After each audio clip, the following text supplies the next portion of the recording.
Well, here it is, guys. I got one of the dual points done. This is the first one. I had to repair this lead wire. It's all painted up. Got a new cap, new rotor. It's all redone inside. This is the ground wire that I talked about right here. Right here. This is a new ground lead.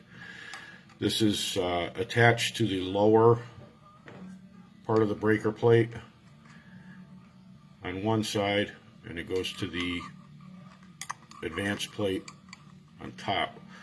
A lot of people, I believe, would throw these distributors away, put a new one in, go electronic, whatever they were going to do.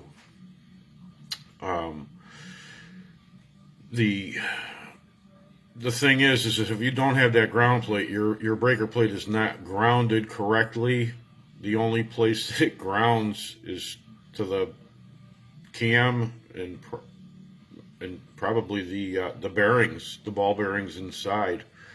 As you can see, I used the old capacitor condenser.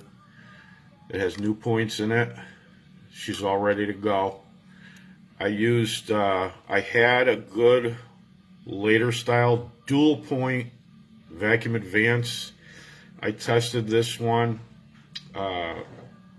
It advances 10-inch of mercury. The one that was originally on it, the old one, it was stamped 8. I don't know if that's what it was. It was no good. The diaphragm inside was shot. But this one, I can put my vacuum gauge on it, and you can see it advance. It doesn't go too far, but it will go to, it will go to 10 at full advance.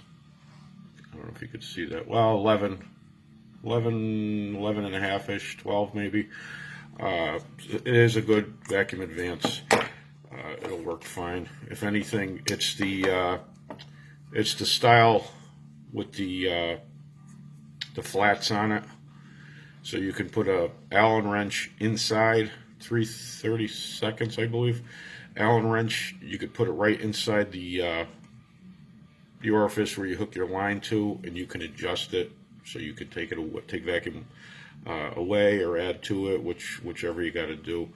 I usually start in one direction and work my way the opposite way with it, but like I said, this is a good vacuum advance. There's nothing wrong with it. All I did was clean it up. I'll probably take it back off and paint it, but if you could see it, you could see it advance. So I still have this one over here. I don't know if you could see that. It's in my vise. That one I got to do also, and that's probably the one that I'm going to try to do on video when I put it back together again. If, like I said, if anybody's interested.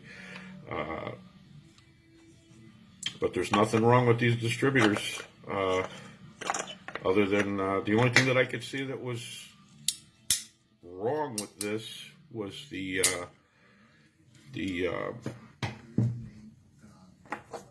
breaker plate was seized up. It was rusted, wouldn't move.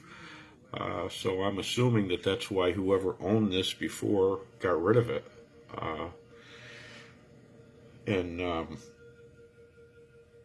I'm going to run it.